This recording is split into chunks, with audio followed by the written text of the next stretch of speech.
Hey guys, I'm back for day 3. Okay, so I figured today I would talk about how do you know what to sell.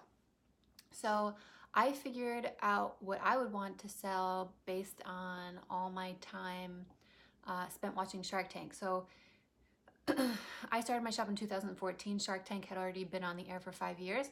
So I would watch Shark Tank and take notes all the time and figure out what I could do that used my talents that would be easy to ship and is relatively small, so it wouldn't cost too much and wouldn't take too much time to make. So when I thought about things like that, I ruled out something like crocheting. You see a lot of people crocheting, but I knew that to make one hat would take so long. So those were things that I considered. Once I came up with my idea, so for those of you that don't know, I own salteddesignstudio.com and I also own the Etsy shop with the same name. And basically I design custom paper bags, mostly for weddings and baby showers. And I print them. So I do the graphics design online using 2 programs, and then I print them onto paper bags. I mostly just use brown paper bags. I've recently started using white.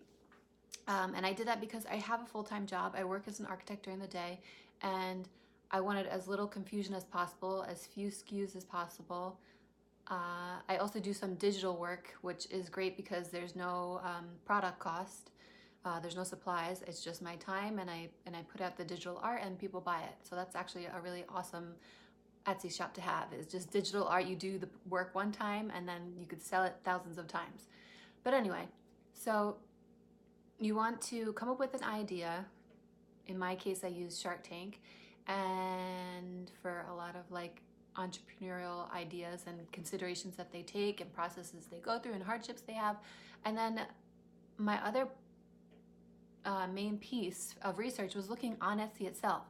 So I would search on Etsy for people that already did what I wanted to do, and I would see what they were charging. I would see how they photographed their pieces. I would see the price point that they had it at, how much they charged for shipping, what their descriptions were like, what keywords they used, what titles they used.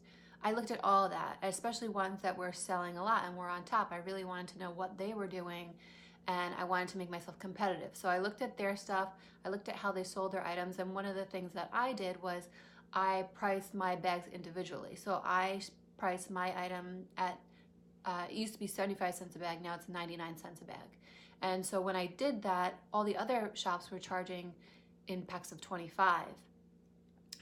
So I know when I shop, I usually look for a little bit, and then I want to get the best price, right? We have this thing in our minds where we don't want to spend the highest price and we don't want to spend the lowest price, but we want to spend something in between.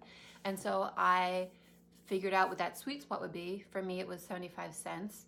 And so when someone went to sort Etsy search by price, they would see my product, they would see the great photography, and they would go for that item. It wasn't too cheap, it wasn't too expensive, it was right in the middle. And my mentor actually talks about that a lot. That was one of the key things that she mentioned that I took home. And honestly, I just think of myself as a shopper. That's what I do. That's what most people do. And so that's what you should do. If you want to learn more about her formula for this, you could click the link below. I'm going to try and put it at the end of this video also. It's just salteddesignstudio/formula, salteddesignstudio.com/formula. And that's about it. If you want to check out my Etsy shop and all that, I'll link it below, and have a great day. I'll see you tomorrow.